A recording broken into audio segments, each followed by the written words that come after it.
A história é o seguinte, você está andando ali por uma trilha, num lugar deserto, está caminhando fazia um tempo já, aí de repente surge alguém no seu caminho. E conversa vai, conversa vem, tem uma hora que você pergunta para essa pessoa, fala, quem é você? Daí ele fala, eu sou Deus. Deus acabou de aparecer no seu caminho, como que vai ser essa conversa? Bom, é sobre isso que a gente vai tentar conversar hoje. Bem-vindos a mais um episódio de Quando Comia o Cérebro de Sócrates. Vamos lá.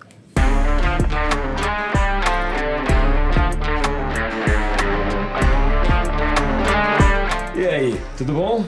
Vamos falar sobre isso mesmo?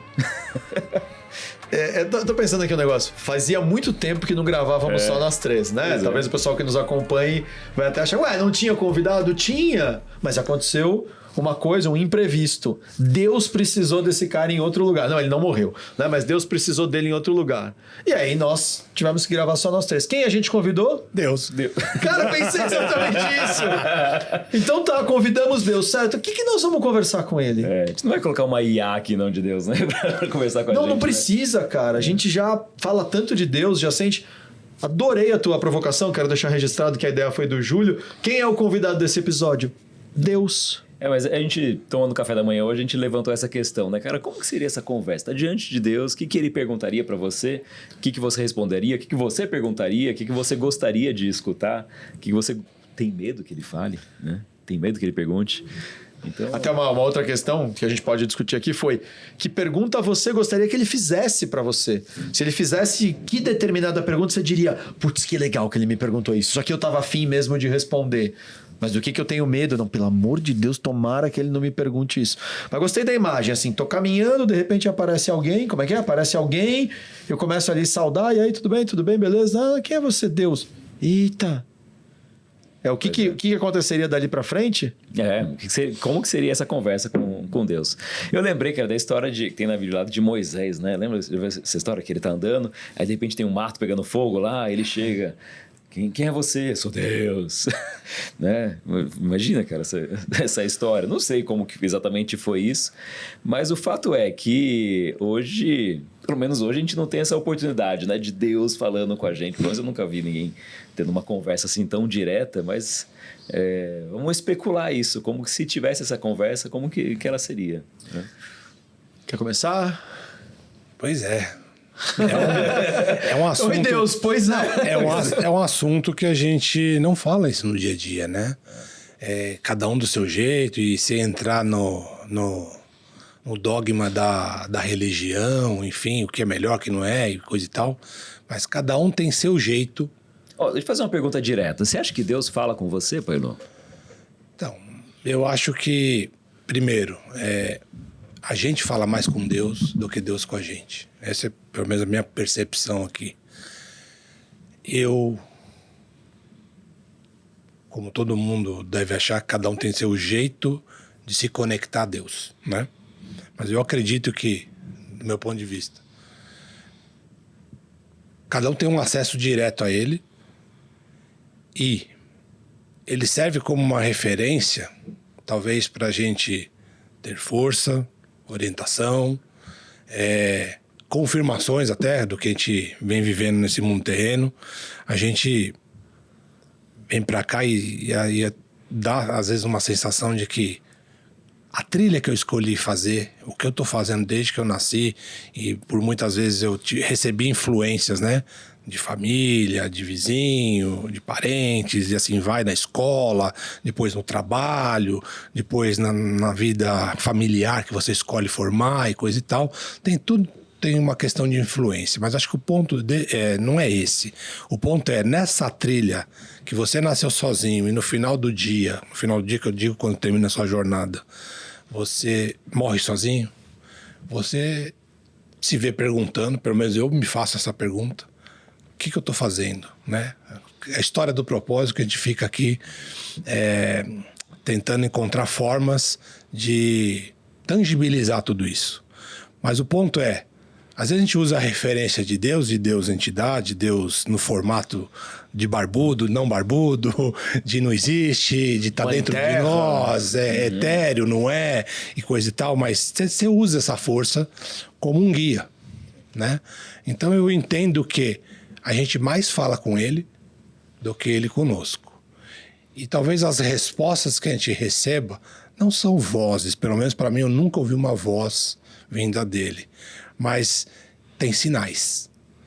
Talvez esses sinais, sabendo fazer as leituras, porque os sinais vêm para o bem e para o mal, às vezes para corrigir uma curva, um desvio, às vezes para confirmar aquilo que você escolheu e está indo e deveria potencializar, né? Ele vem em forma de sinais. Eu estou entendendo isso nessa jornada de vida que eu estou vivendo até esse exato momento. Pode ser que alguma coisa mude daqui para o futuro? Pode. Eu acho que está tudo em constante transformação. Mas o meu ponto aqui para vocês é: eu preciso dele. Ele talvez não precise de mim. Então eu entendo que eu faço as minhas escolhas e me conecto a ele para poder saber o quão dentro daquilo que eu escolhi fazer, se está coerente, se está certo, se eu deveria seguir nessa forma. É muito mais nesse sentido, né? E é um negócio que é muito sensível. Por quê? A gente fala assim, oh, que besteira, você fica falando aí, cara, não tem interação, né? Certo? Mas eu sinto isso, às vezes, dentro de mim, né? Olha, é intuição, você pode chamar, é um sexto sentido, é o quê? Não sei. Mas é uma trilha que, às vezes, me ajuda a reafirmar naquilo que eu escolhi ou, às vezes, corrigir aquilo que eu estou me desviando. Mas eu quero fazer uma provocação para ele, mas também para nós, né? Que você falou, mas depois você também complementou. Você disse, poxa, eu nunca ouvi Deus falando comigo. Ele nunca falou comigo no sentido prosaico mesmo, pai né? Lu, pai Lu. Uma fala, pai Lu, tudo bem. Podia ser assim a voz de Deus, pode ser como for. Mas você falou depois que, claro, você vai percebendo talvez sinais, né? Mas a minha provocação é uma brincadeira, mas não é também. O Thor, seu cachorro. Quantas vezes ele falou com você? Várias vezes. Não, falou. Fala comigo. Falou. Ele fala na língua do latido, mas eu não entendo. Ah, mas esse é o ponto. Ele nunca Mas ele falou fala com comigo, você. ele fica latindo. E você entende E eu o que vou ele fazendo quer, não é? perguntas pra ele. Então. Olha, você quer brincar? Ele continua latindo. Você tá com fome? Aí ele sai pulando. E você não vai entendendo. Aí eu entendi que é fome. Pois é, então, ele tem uma linguagem diferente da sua. Talvez ele não fale no sentido, né, da articulação vocal, com signos fonéticos, etc. Mas ele se comunica com você. E o mais maluco de tudo, não sei se é maluco, mas é que você entende o que o Thor quer. Mesmo ele sendo um Lulu da Pomerânia. Sim. Um cachorro. Que segundo minha esposa, ele não é cachorro. Ele é uma pessoa em formato de cachorro. Minha esposa acha a mesma coisa dos meus. Ele é Especialmente gente, do maior de todos, o Bud. Ele é ela gente fala, peluda. esse aqui na próxima encarnação volta a gente. Ele é um menino, ela fala. Já o meu outro cachorro, o Snoopy, ela fala assim, então, ele vai ser o único caso de involução da história. Ele volta pedra na próxima. Mas brincadeiras à parte, você consegue entender o que o Thor tá te falando. Eu consigo falando ou comunicando. Eu, de vez em quando, consigo claramente perceber o que é que o cachorrinho quer e por aí vai. Deus tem uma diferença que talvez, em vez de sermos nós o cachorro e ele o ser humano numa distância, na verdade nós somos talvez o fungo, né? Ou talvez fungo é muito, muito exagerado, mas nós talvez sejamos a formiga e ele o ser humano no sentido da distância. Mas o fato é que se eu chegar numa formiga e assoprar ela vai perceber que tem uma interferência ali. Se eu chegar a pegar ela, né, na minha mão, ela pode não saber o que eu quero dizer com aquilo, mas ela percebe que tem uma interferência. Se eu puser um açúcar ali na direção dela, ela percebe que tem uma interferência. A questão é, nós estamos disponíveis a perceber essas interferências, esses açúcares, essa mão de Deus que pega, esse assoprar. É uma linguagem, é uma comunicação diferente. Talvez ele não fale com você como eu estou falando aqui agora, mas talvez ele se comunique o tempo inteiro, né? Com você, comigo, com o Júlio. Como o Thor se comunica com você e você entende o que o Thor está dizendo. Como o Thor entende o que você está dizendo, mesmo o Thor não falando. Pensa na história desse podcast, por exemplo, que a gente já contou algumas vezes aqui. Quem não ouviu a história do podcast, assista capítulos antigos aí. Você vai, semana passada a gente contou no ar ou a gente contou nos bastidores? Não, você assiste. Tem 80 episódios, você acha qual que é. Dentre esses 80, você vai achar uns 2 aí que a gente contou a história. Mas você, assim, surgiu no seu coração essa vontade de fazer um podcast para resumindo assim, colocando de uma forma meio espiritual, ser bênção na vida das pessoas. Ou seja, ser uma influência boa para as pessoas. Você trouxe essa ideia para mim. Aí eu falei, cara, nem sei o que eu vou falar, mas vamos. Isso é um projeto de vida que faz sentido. E daí você trouxe a ideia pro pai. Quer dizer, não, mentira. ele trouxe, né? Ele trouxe, na verdade, ele contou a história dele, que ele foi chamado, recebeu um chamado, falando, pai Lu, você precisa fazer, você precisa ajudar pessoas. E se conectou tudo isso. Então, assim, ou seja, nós três nos reunimos para trazer conversas equilibradas sobre o propósito na vida e se oxalá, isso aí vai ser bênção na vida de muita gente. Cara, será que a gente não está ouvindo a voz de Deus nesse chamado? Ou melhor, talvez Deus não está comunicando com a gente de outras formas? Não, exato. Será que ele não sempre foi o quarto integrante desse programa? É isso que eu quero dizer, assim, eu acho que essa vontade, né? Esse desejo, eu acredito que Deus ele pode se comunicar dessa forma, assim. Mas eu quero dizer uma coisa aqui, que eu fiquei pensando, poxa, mas né, você não agradeceria a Deus? Eu faria um monte de coisa, mas sendo absolutamente, não sei se genuíno ou deixando a resposta ser construída naturalmente para essa provocação, né? O que você falaria com Deus? Eu confesso que no meu coração a primeira coisa que se manifestou foi uma vontade de pedir desculpa. De verdade, assim, de pedir desculpa.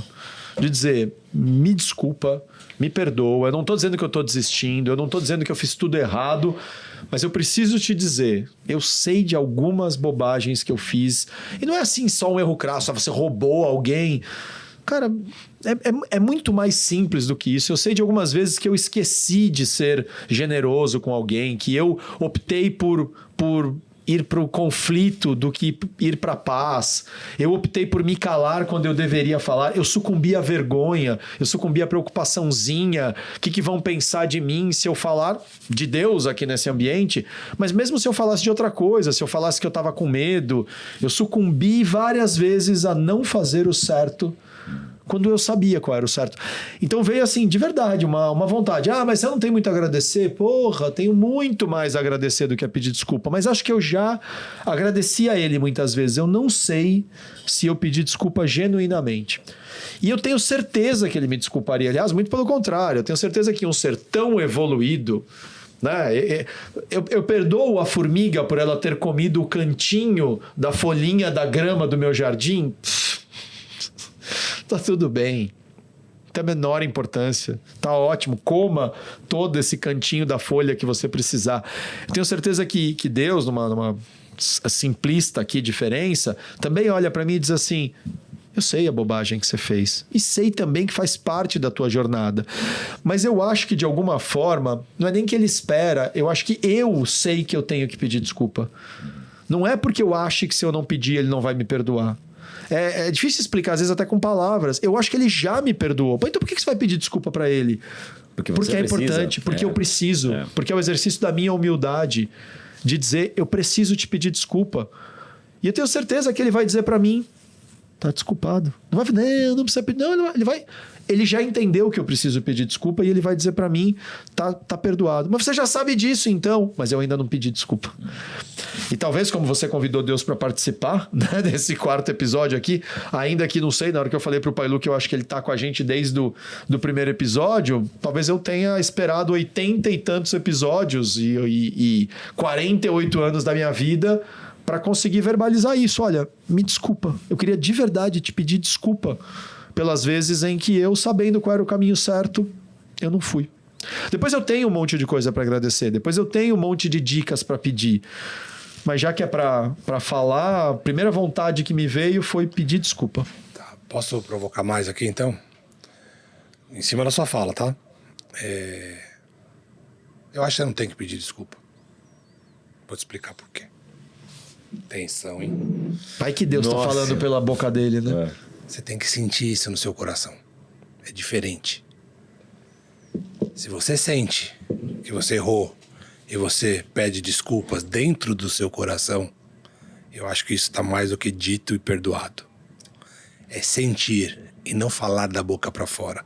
E o falar da boca para fora pode ter, no que você trouxe agora, uma questão muito genuína de você falar e expressar isso do coração mesmo, e tá tudo certo.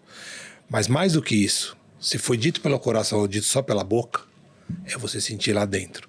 Eu acho que esse sentir que entra em harmonia com o universo e fala, tá tudo certo. Ô, Pailo, mas eu vou juntar, na verdade, as duas coisas, tá? Porque, assim, meio que discordando, mas, por outro lado, concordando também. Imagina, assim, que você deu uma mancada lá com a sua esposa. Não, minha esposa não é Deus. Esse que é o ponto. Mas o que eu quero dizer é o seguinte, não tem, mas ela é filha dele. Não, peraí. Mas ela não tem a habilidade, talvez, de perceber tudo. Não, Tudo. Não, tudo bem. Tudo, exatamente tudo, passa por Deus. Então, mas Isso é Deus, né? Mas pensa o seguinte, assim, e daí você deu uma mancada, você sabe que deu mancada, você está arrependido daquilo, e ela sabe que você está arrependido, só que você não verbaliza isso. Sim. Pra ela. E se você verbalizar da boca para fora também, ela vai saber. Isso, então por isso que eu vou juntar que as não duas tem, coisas. que não tem o genuíno Por isso que eu vou dentro. juntar as duas coisas. Não é sincero. Eu acredito que é importante verbalizar. Verbalizar, você pode orar. Escrever. Sei lá, falar com Deus em pensamento, porque eu acho que se ele sabe tudo, ele vai saber Então, o seu pensamento. beleza. Mas eu concordo que você falar da boca para fora e falar, Deus, perdoa meus pecados. Aí amanhã você vai lá e comete os mesmos pecados. Cara, o que você está fazendo? Você tá doido? Então eu vou pegar Maluco, no pé da letra. Eu acho que a gente não deveria dizer que vamos verbalizar, então. Vamos manifestar genuinamente essa desculpa. Aí, fechou. Pra mim, fechou. Seja ela dita, seja ela pensada, seja ela sentida no coração. Aí eu acho que é muito genuíno isso. Não, mas sem querer ser bonzinho, não é? Vou amarrar tudo aqui porque concordo com vocês, porque quero ser bacaninha. É que eu concordo mesmo, eu acho que você tem razão, simplesmente. E aí, de verdade, a gente nem precisa ir longe pra Deus. Pisei na bola com o Júlio, fiquei de ligar pra ele, fiquei com preguiça, não liguei. Ai, Julião, me desculpa. Me desculpa, não tô nem aí. Da próxima vez eu faço, esqueço de novo, concordo com você. O meu ato de verbalizar o pedido de desculpa é vazio. A gente falou do vazio com a Adriana, no programa anterior. É vazio porque não é genuíno. Mas eu acho que tem uma outra questão aqui, Pailu, que tem a ver até com uma certa humildade de reconhecer a minha pequenez. Na minha pequenez, eu ainda não consigo só mentalizar, tomar consciência desses erros e no meu coração e na minha consciência interna já fazer essa mudança. Eu ainda preciso me apoiar na muleta da verbalização, seja porque sou ainda um indivíduo de carne e osso, células, energia elétrica e que, portanto, eu preciso fazer aqui a sinapse rodar várias vezes para realmente me apropriar daquilo. Seja porque é na repetição de algo que a gente desenvolve realmente a excelência. Tem vários caminhos de explicação, mas me parece que, num primeiro momento, o mais genuíno deles humildemente, eu reconheço a minha pequenez. Só tentando trazer esse sentimento de perdão para dentro de mim, eu não estou conseguindo. Não está sendo tão genuíno e quando eu verbalizo, é como se eu me comprometesse. É difícil explicar. Ontem eu recebi do Anderson. O Anderson, um querido, foi o cara que nos ajudou com as esquadrias lá de casa, Ele trabalha com isso, ele e a Agnes. São os fãs do Pailu. O Pailu, quando esteve comigo lá em Vinhedo, a gente foi lá no Irmãos do Caminho, eles encontraram o Pailu, sério, parecia que estavam encontrando o Michael Jackson. Não, foi bonito de ver, cara. Pailu! Do Quando Comi o Cérebro de Sócrates, um beijo pros dois, porque de verdade eles assistem bastante a gente.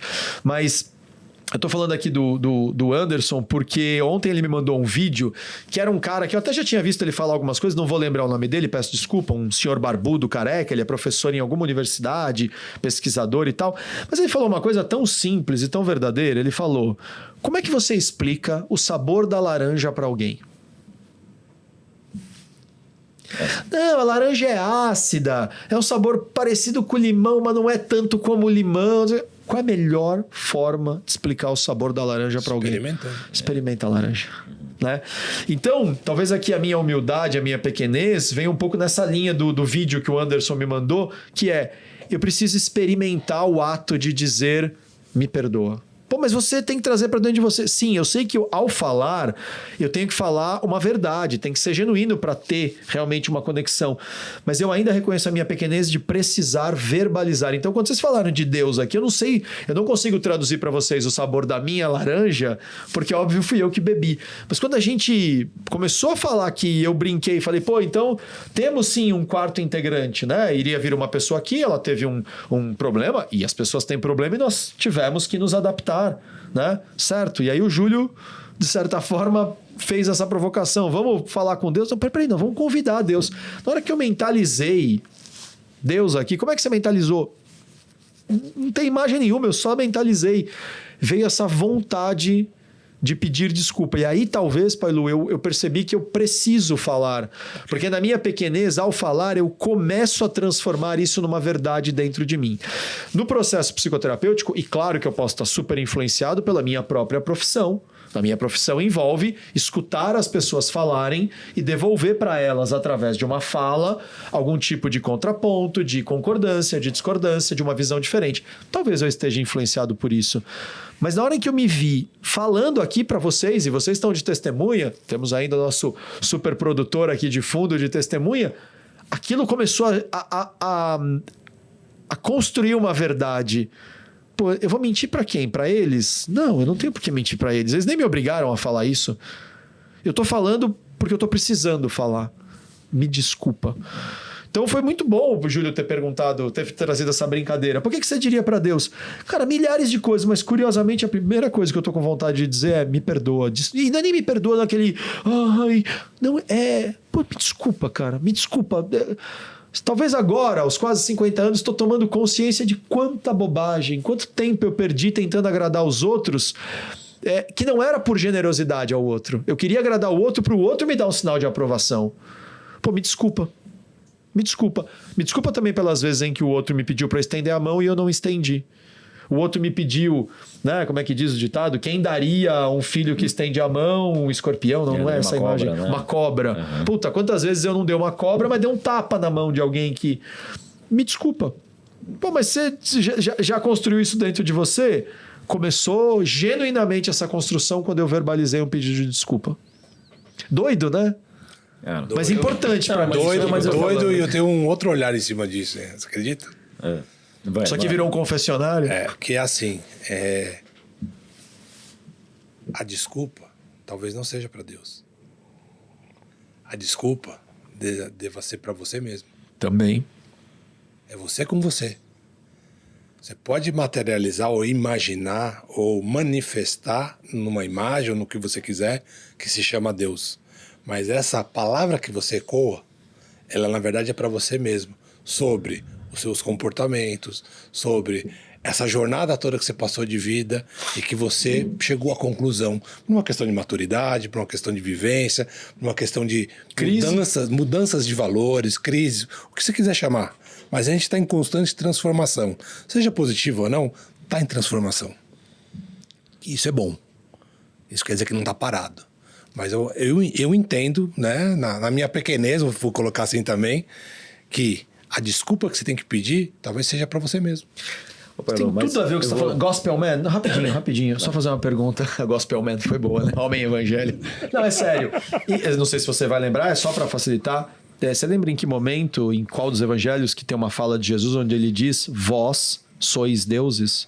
Claro que tem contexto, tá? Eu quero só pegar essa frase e depois eu contextualizo. Mas por acaso você lembra? Cara, eu acho que é em um daqueles evangelhos apócrifos. Não, eu acho que não. Acho que tem num dos 4 evangelhos uma passagem onde ele relata, claro que de novo, tá dentro de um contexto, mas ele diz, preste atenção em tudo que você tem para fazer, porque vós sois deuses, mas não no sentido de nos colocar como uma espécie de igual a Deus, mas não, você tem a centelha, vou pegar aqui a tua fala, você tem a centelha divina dentro de você, e você tem o poder de mudar a vida, contanto que você aceite essa centelha divina. Então, nesse sentido, você tem razão. Eu primeiro preciso pedir desculpa para mim e perdão para mim, porque no final das contas, Deus está dentro de mim. E eu me reflito, né? Eu reflito Deus com o meu comportamento e ele, obviamente, se manifesta em mim, porque, afinal, tudo passa por essa construção coletiva.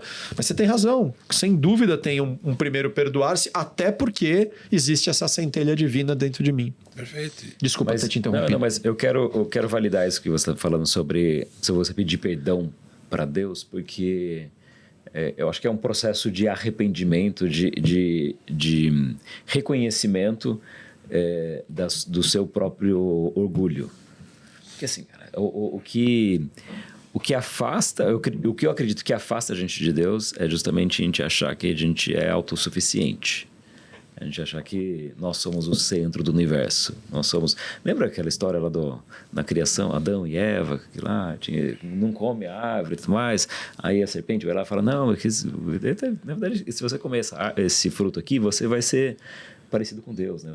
Você vai ter fruto do conhecimento, né? Você vai ter o conhecimento do bem e do mal, e Deus não quer que você tenha isso. E daí, na hora que ele comeu o fruto, ele estava basicamente buscando isso. Falou, não, eu quero fazer aquilo que eu quero. Eu quero andar com as minhas próprias pernas. Eu acho que é uma história que está contando mais ou menos isso, né? Essa fonte do orgulho como a fonte de tudo que afasta a gente de Deus. E eu vou usar, na hora que a gente estava falando, eu estava lembrando da história do filho pródigo, que a gente já conversou aqui também. A história do filho pródigo o filho sai de casa, né? Ele pega toda a grana, metade da grana do pai lá, e ele vive com as próprias pernas. Ele está vivendo da forma como ele acha que tem que viver. Autocentrado, né? Ele está vivendo da forma como ele... buscando a felicidade, buscando a completude nele mesmo. Posso relembrar rapidinho? Porque acho que talvez nem todo mundo lembre dessa história. Né? Então, vai lá o filho de um senhor rico, um fazendeiro, e fala, pai, eu quero a minha parte da herança antes mesmo de você morrer, porque eu quero seguir minha vida, quero curtir minha vida e tal. E, para surpresa de muita gente, o pai concorda e dá a parte, né, do filho.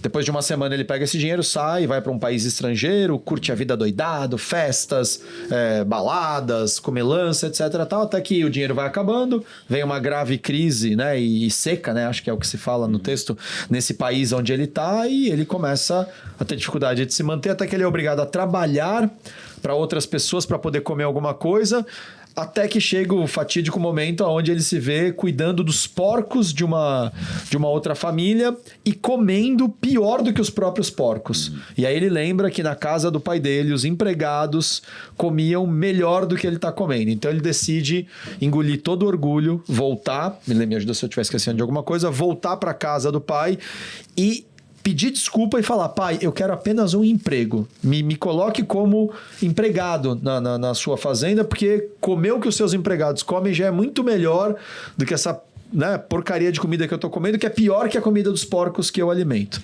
Pois bem, aí ele resolve voltar para casa. Quando ele vai ensaiando ali todo o pedido de desculpa que ele vai fazer, o pai o enxerga, né, ali de longe, e já sai correndo dizendo, meu filho voltou, preparem uma festa, me dá aqui uma roupa nova para ele, que a roupa dele estava toda puída, né, preparem o melhor novilho que tiver, né, pra gente celebrar, ou seja, preparem uma festa porque o meu filho que estava perdido voltou. Mais ou menos isso? É exatamente essa. E assim, até onde o texto escreve lá, o filho nem tem a oportunidade de pedir as desculpas. Então, assim, ele não verbaliza. Então, corroborando aquilo que você falou, o pedido de desculpa dele foi voltar para casa. Né? Então, assim, foi um pedido genuíno. É o que ele sentiu. Isso. Então, mas o que eu queria reforçar aqui é, ele está pedindo desculpas pro pai. Ele não está só se desculpando. Ele não está só pedindo desculpa para ele mesmo. Falando, nossa, eu errei. Realmente, eu não deveria ter saído da casa do meu pai. Eu não deveria ter feito isso. Não, ele voltou para casa. Então, assim, eu acredito que esse processo de arrependimento, ele é o primeiro passo de construção de um relacionamento com o pai. Eu acho que tem que existir esse processo de reconhecimento de quem é Deus e qual é o papel dele nessa história toda. Peraí que ainda tem um irmão mais velho. Aí eu achava que a história parava nesse ponto, porque não tinha estudado direito. Mas quando você me deu o livro, ele aprofunda a continuidade. Tem mais um pequeno trecho que é: o pai resolve dar a festa, nisso o irmão mais velho tá voltando da labuta, do trabalho ali no campo. e começa a ouvir música. E chama um dos empregados e diz: que porra tá acontecendo aqui? Como assim festa, assim, do nada? Eu falei: então, seu pai mandou dar uma festa porque o seu irmão voltou. Que irmão? Aquele que... Não acredito. Aí ele fica emburradinho. E o pai vê, suponho eu, né, que de dentro lá da festa vê o irmão lá do lado de fora e fala: ei, vem pra festa. O irmão mais velho: vem pra festa. Ele fala: eu não. Eu fico aqui trabalhando com você todos os dias. Eu fico aqui me matando por essas terras. E você, assim que esse babaca, né? As palavras minhas agora, que saiu pra Esbórnia, volta, você dá o melhor novilho. Pra mim, você, né, deu ali só um bezerrinho pra eu fazer um churrasquinho com os meus amigos, mesmo eu me matando de trabalhar. E aí o pai fala pra ele: mas, filho, tudo isso aqui já é teu. Eu não preciso te dar nada porque isso aqui já é teu.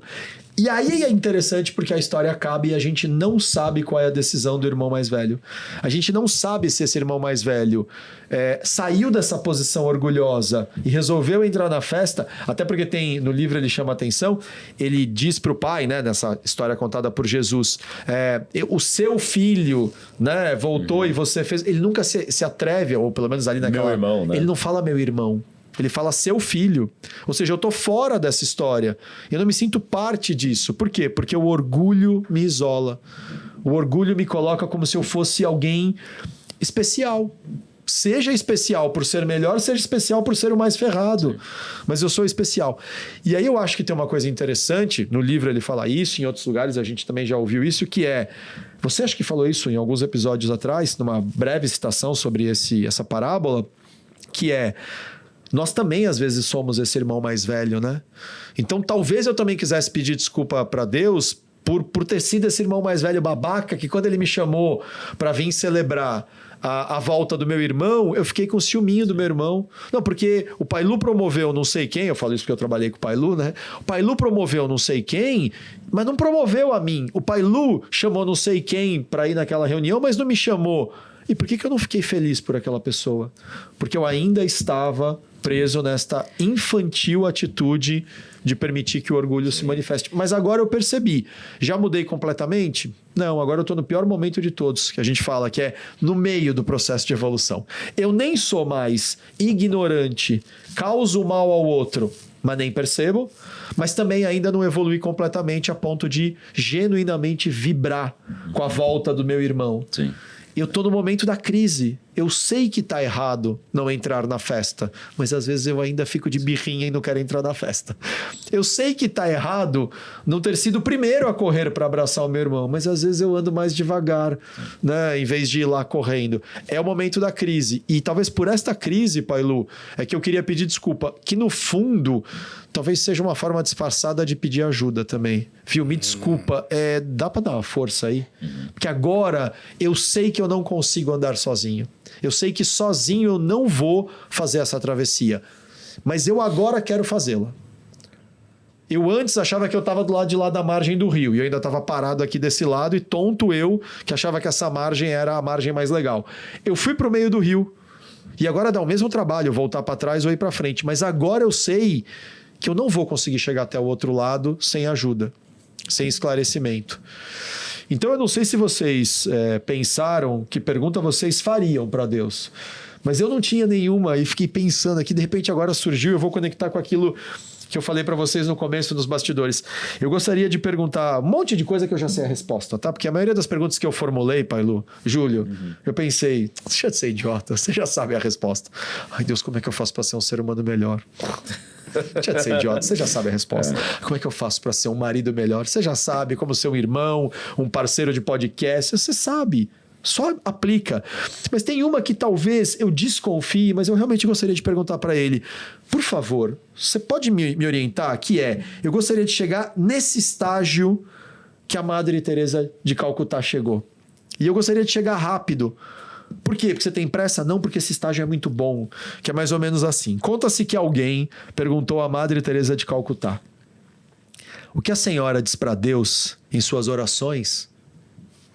Nada. Eu só escuto, respondeu ela.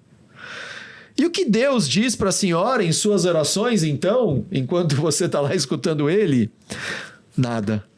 Ele só escuta. Cara, isso é maravilhoso, né? Porque ele fala que essa é a profunda conexão com Deus.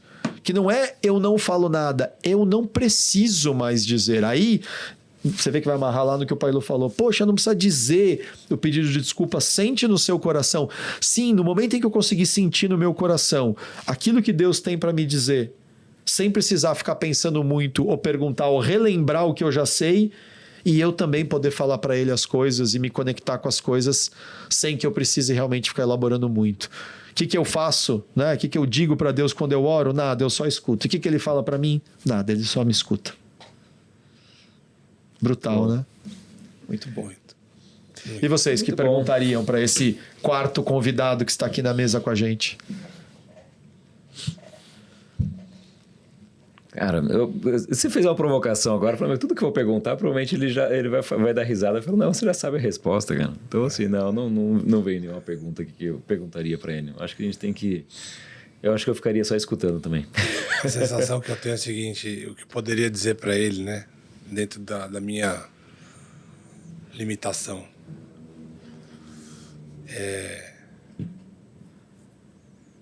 Escolhi uma jornada. Errei muito. Acertei alguns. Mas o que mais vale é que ainda estou nessa jornada e tenho uma possibilidade de acertar um pouco mais. Então, talvez o que eu diria para ele é o seguinte: me ajude nisso, né? Me ajude assim, tipo, me guie ou me dê sinais de que eu possa acertar mais e errar menos nessa jornada que me resta. Acho que esse seria o caminho. Mas se eu disse para vocês que eu acho que todas as perguntas que eu faria para ele, honestamente, eu já sei a resposta, e não é porque eu sou foda, é porque são perguntas muito óbvias que eu realmente já sei a resposta. Tem uma que eu anotei aqui, depois eu tinha descartado, mas então vou trazer diante do que o Paulo falou, né, oportunidades para acertar mais. Pensei, Deus, que pergunta eu ainda não me atentei em responder? Não é que pergunta eu já sei que eu quero fazer para você e que, portanto, no fundo também eu já sei a resposta. Qual é a pergunta que eu ainda não coloquei consciência sobre ela? Eu ainda não coloquei meus olhos, minha mente, meu coração sobre ela? Porque esta é uma pergunta importante de buscar a resposta. Saca? Aquelas que eu tenho para fazer para ele, certamente eu já sei a resposta. Eu não pratico porque eu sou um picareta. Né? Eu não pratico porque eu ainda tô no meio do rio gritando me salva. Né? A diferença é que antes eu gritava da outra margem, eu sei de tudo, agora eu grito me salva. Mas qual é a pergunta que eu ainda não me atentei? Então, me esclareça. Tem alguma pergunta que eu ainda não realizei? Pelo menos ilumina a pergunta na minha cabeça para que eu possa ter a chance de buscar a resposta dela. Tô com medo agora um pouquinho também, que pergunta é essa que eu ainda nunca me fiz e que, olha, você quer mesmo? Como é que é a história? Cuidado com o que você deseja, né? Contei pra vocês que eu sonhei hoje de manhã, né? Que eu acordei atrasado pra vir pra gravação e tal. O que aconteceu? Atrasei. Não atrasei muito. Júlio fica falando que eu atrasei meia hora. Atrasei 10 minutos. Isso só tá confirmando os atrasos que ele tem, né? Então, cuidado com o que você deseja, né? Desejando isso, vai ter. O universo é muito sábio. Mas acho que se é pra fazer uma pergunta importante, qual é a pergunta que eu ainda não percebi que ela é importante de ser feita? Boa. Ó, já caminhando pro final aqui, só queria... Você já está dispensando Deus assim? Tô dispensando. Ele precisa finalizar, a gente tinha falado de fazer... Mas Deus não tem pressa, a gente tinha falado de fazer meia hora esse episódio, cara. Já passou meia hora. Já passou de meia hora. Reforçando essa posição do filho mais velho, é mais difícil para ele... assim, os dois precisam pedir perdão, não é? Tanto o que estava na gandaia lá, quanto o que estava dentro de casa. Dentro de casa, você mesmo falou, pô, tem que pedir perdão por quê? Porque eu não fui receber meu irmão, né? Eu não fui... Porque eu estou sendo orgulhoso aqui e egoísta, achando que você está dando muito para o meu irmão e dando pouco para mim. Mas é mais difícil para o irmão mais velho reconhecer esse erro dele, esse perdão dele, do que para o irmão mais novo. E usando ainda alguma história de Jesus, ele tem uma hora que... eu não vou lembrar especificamente qual que é o momento, mas eu lembro que tinha uma pessoa que estava aos pés de Jesus, assim, literalmente aos pés dele, chorando e secando o pé dele com o cabelo, lavando com as lágrimas, assim, era alguma coisa assim. E ele fala, olha, quem Não é a irmã de Lázaro que faz isso? não lembro, cara, não vou lembrar da história. Mas ele fala assim, mas quem muito foi perdoado, essa pessoa ela reconhece mais. Mas quem pouco foi perdoado, essa pessoa ela é difícil ela reconhecer quais são os erros dela. Então, e ele fala em outros momentos, né? Não, eu vim para as pessoas que estão doentes mesmo, pessoas que estão precisando de mais perdão. Então assim, eu acho que a gente pode olhar assim e falar, não, mas eu nunca matei ninguém, nunca roubei, não traio minha mulher, não faço nada assim. Então a gente pode falar, não, eu não preciso desse... Eu não tenho nada que me arrepender. Só que, por outro lado, eu estou sendo orgulhoso também em falar, não, eu não tenho nada para me arrepender. É orgulho, cara, é orgulho puro. É o irmão mais velho, é essa posição do irmão mais velho que está olhando e fala, pô, Deus, mas você tá perdoando esse cara aqui que cometeu todos esses crimes, mas e eu aqui que estou do seu lado sempre fazendo a coisa boa, né? Então, eu acho que... Só queria reforçar isso, que às vezes a gente se acha demais, assim, mas ainda assim a gente precisa desse perdão, cara. Interessante, né? Porque você está falando isso, eu estou pensando... É muito louco, né? Conforme a gente vai pensando. No final das contas, nós somos todos os personagens da parábola de Jesus ao mesmo tempo.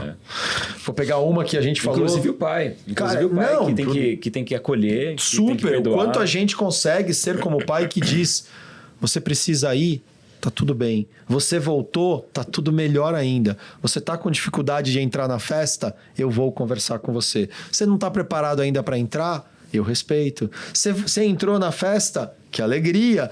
Tem que ser esse pai. Mas eu tava pensando, acho que foi 2 semanas atrás, quando a gente gravou com a Lúcia e com o Farid, e uma hora a gente falou da parábola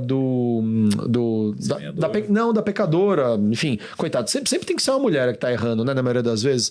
Mas enfim, na parábola que ele que conta, é uma adúltera que ia ser apedrejada pela lei mosaica. É uma história. Pela lei mosaica, né? Ela seria apedrejada até a morte. Não sei se até a morte, mas enfim. Sim, e aí, para também testar Jesus, para testar, olha, aqueles que estavam incomodados com a autoridade moral que ele apresentava e, portanto, expondo todas as pequenezes, né? Todas as atitudes pequenas que, como diz a Lúcia, na crença espírita dela, éramos nós que estávamos fazendo, dela e minha também, confesso, mas como ela nos provocou aquele dia, viu? Aquelas pessoas que iam atacar pedra sabem quem são, né? Nós estávamos lá querendo atacar pedra nela, nós estávamos lá pecando e quase sendo apedrejados. Mas é nesse sentido também metafórico que eu acho que todos nós somos todos os personagens. Porque eu sou a pessoa que teve uma atitude adúltera, que traiu alguém, que traiu a sua palavra, mas eu também sou aquele que quer jogar pedra. Então não só eu preciso...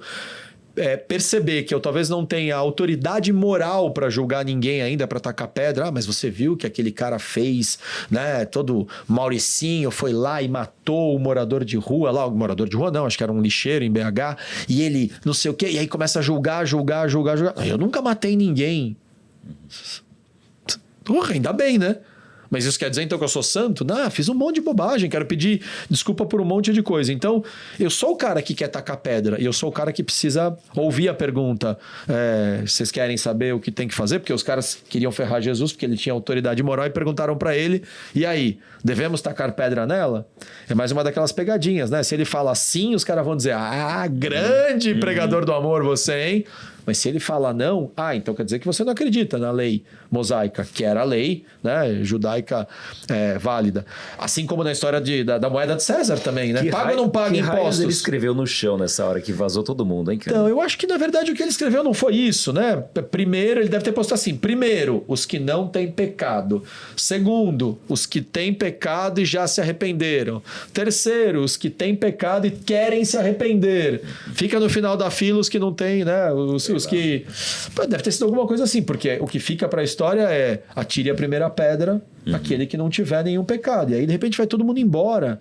Então, eu era o cara que queria atacar pedra, mas eu também era a mulher ou enfim, a figura ali que cometeu o erro. E nós somos todos os personagens ao mesmo tempo, né? Eu sou aquele que precisa parar de tacar pedra, mas eu também sou aquele que precisa pedir perdão pela bobagem que fez, mas eu talvez tenha que ser, e aí eu vou pegar o que o Pailu falou, e pegar um pouco até do que a gente falou no episódio anterior com a Adriana Leite. Quem não viu, convido, assista, porque a gente falou sobre um dos propósitos mais básicos da vida é sermos um ser humano melhor, eu também sou aquele que tem que levantar do momento em que quase foi apedrejado, recebeu uma mensagem de Jesus ou de qualquer pessoa, pode ter sido por você, pelo Pai Lu, pela minha esposa, por um irmão, por um amigo, que disse: ei, tá tudo bem, você entendeu a bobagem que você fez? Levante, né? Levanta, não fica jogado aí no chão você não está produzindo nada, levanta, vai tocar tua vida. E qual é a última orientação? Para de fazer merda. Ah, sim. Aprendeu? Seja melhor e daqui para frente evolua. Nós talvez tenhamos que nos perceber como todos esses personagens dessas parábolas, para que a gente possa olhar por vários ângulos as tantas melhorias. Talvez isso aí seja uma boa forma de trocar uma ideia com Deus, né? Deus, quando eu não estiver enxergando que eu sou todos esses personagens e deixar algum lado desta evolução esquecido, dá só um tapinha assim na página, só para eu lembrar: ah, é verdade, eu também sou a mulher no chão, eu também sou o cara que taca a pedra, e eu também devo ser Jesus, perdoando, ensinando e seguindo. Não por querer ser divino como Jesus, mas porque esse é um exemplo extraordinário, né? Como tantos outros, a da Madre Teresa de Calcutá, como eu falei aqui agora, né? Baseie-se em exemplos bons, né? E por que não querer ser um ser divino? Não, pô, maravilhoso, né? Talvez seja o nosso destino. Então, acho que para mim a mensagem tá aí, tá? Porque por mais que possa ter dito essa questão popular ali, né? Ah, todo mundo quer apedrejar porque julgar os outros é muito legal, né? No sentido da satisfação do ego. Então, beleza, que atire a primeira pedra quem nunca pecou, né? Mas talvez até pro próprio Cristo, ele que talvez não tivesse nenhum pecado, tivesse uma alma pura, ele poderia se dar o direito de atacar pedra, não poderia? Poderia, sim. Ele poderia julgar. Ele falasse: bom, eu sou exceção aqui, eu posso atacar pedra. Eu escolho não atacar pedra. Sim. Então, olha o tamanho da evolução quando você trata de emanar amor. O erro foi consumado, ou seja, a questão ali é fato. Não é que eu acho que cometeu adultério, não. Foi cometido, existe uma regra para isso, né? Então, pela lei, todo mundo quer atacar pedra, porque é a lei dos homens, né? Mas quem não tem pecado que atire a primeira pedra, beleza, eu posso atacar. E não vou fazer. Não vou fazer.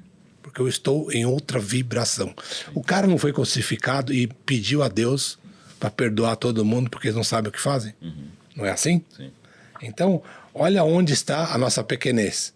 De não ter compreensão e não vibrar amor, por mais bárbaro que possa ser a outra parte. Sim. Mas eu vou só pra você não achar que eu só discordo de você, mas eu vou concordar assim. Que bonzinho. Que eu acho que o que Deus quer é justamente que a gente seja divino. Que a gente seja mais divino, que a gente tenha uma vida. Ou pelo menos caminhe e para, né? Não, sabe por quê? Existe...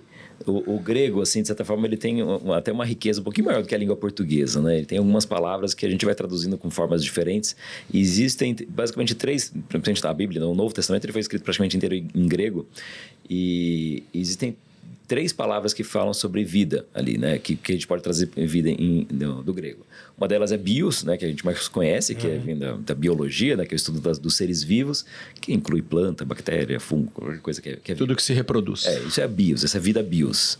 A outra é psique, que a gente pode trazer como vida também, que é uma compreensão da própria existência. Então Tem uma correlação, às vezes, até com alma, né? Quando você fala da psicologia, você está falando do estudo da alma. Alma, espírito? Não, alma, essa identidade, essa unicidade. Exato. Essa é uma outra definição de vida também, essa psique. E uma outra palavra, ela chama zoe, ou zoé. E essa palavra, ela aparece em vários lugares nos evangelhos, que é uma vida que não é bios, não é psique. É uma vida que, fora do contexto do evangelho, é a vida que você vai falar para, sei lá, quando ele estava se referindo a Zeus, por exemplo, ou aos outros deuses. Isso é uma vida divina, uma vida que transcende a bios, que transcende a psique. Uma vida que é diferente disso. E todo lugar que você vê fala, sei lá, Jesus falando assim, não, eu sou o pão da vida. Não é o pão da bios, nem da psique. É um pão dessa vida divina. E E tem um versículo que eu acho que ele resume muito do que é o evangelho.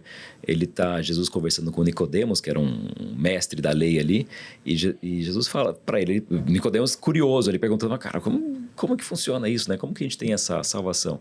E daí Jesus fala, olha, Deus ele enviou o próprio filho dele, ou seja, falando de Jesus, Deus enviou Jesus ao mundo porque ele amou muito o mundo. Ele amou tanto o mundo que ele enviou o próprio filho para todo mundo que acreditar nele, ou seja, que confiar, que seguir os seus caminhos, não morra, mas tenha a vida eterna. E essa vida eterna é justamente essa vida de divindade, essa vida que transcende a biologia. Então, por isso que eu falo assim, que Deus ele quer justamente que a gente seja deuses, né? Nesse sentido de que a gente tenha essa mesma vida que ele. Então, a vida que Jesus está convidando para a gente ter é justamente essa. É uma vida que é muito mais do que isso aqui que a gente tá experimentando. Sim. E eu acredito que essa vida, ela começa aqui agora, assim. Porque nessa mesma conversa, né, Nicodemos fala, tá bom, então como que eu faço isso? Daí Jesus fala para ele, não, você tem que nascer de novo. Aí eu não sei se ele fala isso em tom de falando de reencarnação? Não, só pra provocar o Júlio. Aí Nicodemos fica meio encanado, assim, não sei se ele fala isso em tom de brincadeira. Eu não caibo, né, dentro da barriga da minha mãe. Não sei se ele fala em tom de brincadeira ou não, eu falo, mas como que eu vou fazer? Eu que sou adulto, vou voltar pra dentro da barriga da minha mãe? Aí ele fala, não, o que nasce de espírito é espírito, o que nasce de carne é carne. Então, assim, o que você vai ter que nascer, essa vida para qual você vai nascer, é uma vida espiritual. É uma vida, não é... Você já nasceu, cara. Você já nasceu como bios, né? Você vai nascer agora como uma divindade. Uma transcendência, né?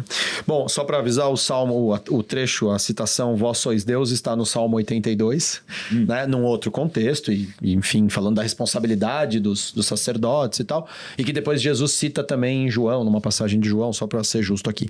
Estamos falando de encontrar Deus, e em algum momento a gente falou aqui de Jesus, que para muitas pessoas é a manifestação, né, corporal, física de Deus, né? Para outros ele é o Filho de Deus enviado, para outros ele é o Espírito mais evoluído, o governante do planeta Terra e tantas outras denominações. Certamente um ser absolutamente em outra prateleira, né, de evolução espiritual. Certamente um ser cuja centelha divina já está mais do que acesa. Parece surpreendente, né? A gente ter que parar aqui 1 hora para discutir o que eu falaria para Deus, né, se eu encontrasse com Ele, sendo que a gente pode encontrar com Ele todos os dias rezando, todos os dias vivendo a vida, a natureza. Sendo que na prática a gente nunca consegue se esconder dele. Sendo que ele, como dizia Raul Seixas, poxa, eu fico no banheiro ali e Deus está sempre me vendo? A resposta é sim. Sim! E ele canta, vendo fazer tudo o que se faz dentro de um banheiro. Sim, mas eu tomei a liberdade de pegar o trecho 77 do Evangelho de Tomé, que não é um evangelho que foi escolhido, não é um texto que foi escolhido pelos líderes da incipiente Igreja Católica lá em 300, especialmente quando Irineu começa a definir. Irineu era o Papa da cidade onde hoje é Lyon. Ele começa a tentar organizar melhor os textos que até aquele momento, acho que 280 mais ou menos, Irineu escreve ali um livro onde ele satiriza vários textos, né, que ele não considerava como canônicos, como inspirados por Deus, enfim, muito sobre a vida de Jesus, e começa a dizer esses valem, esses não valem, e depois vai se consolidar melhor ali num concílio em 300 e tanto, depois até que teve o edito, não, depois até que o Constantino, né, adotou ou permitiu que os cristãos tivessem mais liberdade lá em 330, acho. Então nós estamos falando de alguma coisa ali do século 3 para 4 para 5. O Evangelho de Tomé, um evangelho atribuído a Tomé ou a alguém que conheceu Tomé, ele não foi escolhido para estar entre os textos. Na verdade, foram 4 evangelhos escolhidos, como muita gente sabe, né? Eu falo escolhidos porque haviam outros textos. Sim. Né? Então, foram escolhidos em algum momento. Certo ou errado, foram. Então, Mateus, João, por ordem, né? Acho que Marcos, né? Que é o primeiro, Marcos, supostamente, de todos. E o de Tomé ficou fora. Mas o de Tomé é muito bonito, porque tem muitas passagens parecidas com os outros. E essa, especificamente, eu tomei, inclusive, a liberdade de tatuar na minha perna, em aramaico. Foi um trabalhão para pesquisar, porque isso já tem mais de uns 20 anos que eu tatuei, então não tinha assim tanto conteúdo na internet. Mas os textos são maravilhosos. Só que, cara, provavelmente... Como você comprou o livro? Ele foi escrito em grego. Por que você tatuou em aramaico, cara? Porque supostamente Jesus falava aramaico. É verdade. Né? Ele deve ter falado em aramaico. Em aramaico. O Evangelho de Tomé são citações de Jesus, né? Ele é diferente dos outros. Quase o tempo inteiro é Jesus disse, Isso, Jesus disse, exato. Jesus disse. Essa citação, para mim, é uma que nos convida a conversar com Jesus o tempo inteiro. Conversar com Deus, conversar com a centelha divina o tempo inteiro. Aqui, ó, eu tô pegando o livro Apócrifos da Bíblia, editora Edifique. Não sei exatamente quem fez esta tradução aqui, só para ser justo. Bom, não vou achar aqui agora, mas o texto diz assim nessa tradução. Disse Jesus: eu sou a luz que paira acima de todas as coisas. Eu sou o todo veio através de mim e o todo emana de mim. Parti um pedaço de madeira, lá estou. Levantai uma pedra e ali me encontrareis. Onde está Deus? Em todos os... Onde você precisar. Mas ele está na igreja também? Sem dúvida. Você precisa que ele esteja ali? Ele está lá. Ele está no centro espírita? Tá. Ele está no templo budista? Sim, assim como no templo hindu, assim como ele está na sua casa, como ele está aqui, como ele está em todos os lugares. A gente precisa lembrar disso. Ele está em você. Ele está em você, inclusive. Você pode conversar com ele. Aliás, Jesus ensinava, né? Vai rezar quietinho no seu canto, não precisa fazer estardalhaço. Aliás, não faça estardalhaço. A mensagem é clara. Eu não sei que parte algumas pessoas fingem, se dizendo cristãs, fingem que não entenderam. A orientação não é dúbia. Não faça estardalhaço enquanto você está orando. Mas o fato é que ele está aqui também. Então ele ouviu tudo que a gente falou e eu espero que ele tenha me perdoado, mas acho que ele perdoou. E eu espero que ele me ajude, sim, a colocar mais luz sobre a pergunta que eu ainda não me atentei. Não é aquela que eu já sei a resposta. É aquela pergunta que eu ainda nem concebi que eu tenho que fazê-la. Obrigado por emprestar o livro sem... Não vou te emprestar agora, não. Não, Deixa tudo aí bem, que tudo eu bem. preciso terminar de ler. Senhores, e aí? É isso aí, cara. Que fatiamo de tudo isso? Algum tempero final, Pailo? Só sei Deus que nada sei. Tá bom. Meu tempero é que eu quero agradecer muito por você, Júlio, ter permitido que eu entrasse na sua vida e a gente tá fazendo aqui já 80 e tantos episódios, nem me recordo de cabeça, mas acho que esse aqui deve ser 88, 87, enfim. E queria te agradecer, Pailu, por ter trazido essa fagulha que despertou essa cola aqui toda com aquela história, todas as equipes, todos os estúdios que já nos ajudaram. Acho que de alguma forma a gente caminha para fechar um ciclo dessa história para poder começar outro, né? Aliás, era disso que a gente ia falar nesse episódio, mas vai ficar isso para a próxima sequência de gravação. O convidado que ia vir aqui continua absolutamente convidado, porque acho que vai casar, sabe? Nós vamos estar prestes a fechar um ciclo e por isso que talvez tenha sido adiado ele vir falar de fechamentos de ciclo e a gente ter aberto essa janela para perguntar algumas coisas para Deus, para não perguntar nada, só ficar quieto em silêncio diante dele. Acho que tudo está caminhando do jeito que tem que ser caminhado. Sim. Muito bom. Muito bem. Eu acho que o que está gritando aqui é o seguinte: tem coisas que a gente não tem domínio, não tem controle. Joga na fé, joga no divino. Pede ajuda para Deus. E isso vai acontecer. Olha, o que eu acho que a provocação maior que eu queria colocar é, em vez de a gente ficar especulando, e se eu encontrasse Deus? Tá bom, você não consegue desencontrar ele. Então, o que você falaria? Não sei, cara. Só fale e escute. Né? Só fale e escute. Então, não vai ser uma conversa como a gente está tendo aqui, mas eu acredito que Deus nos ouve e eu acredito que Ele se manifesta também de formas que a gente é capaz de escutar. Maravilha. Acho que 88 mesmo esse episódio, hein? 88, dois infinitos, um do lado do outro. O infinito de Deus e o infinito do ser humano. Muito bom, muito bom. Bonito. Maravilha. Vamos nessa? Maravilha, maravilha. Começa. Pessoal, obrigado, cara. Obrigado por esse papo. Sempre muito enriquecedor. Obrigado, mesmo, Dan. Guedes. Valeu. Valeu. Super Gêmeos ativar. Não, Trigêmeos ativar. Pessoal, obrigado por acompanhar a gente até aqui. Obrigado, espero que isso Obrigado seja pela- muito enriquecedor. Obrigado, Deus. Pela paciência, pela provocação e pelas reflexões. Espalhe, divulgue isso aí para quem puder. Pra Toca aí, Deus. Foi muito bom. chegar. E a gente se vê na semana que vem com mais Valeu, episódio gente. de Um Quando Eu Comi beijo. o Cérebro de Sócrates. Valeu.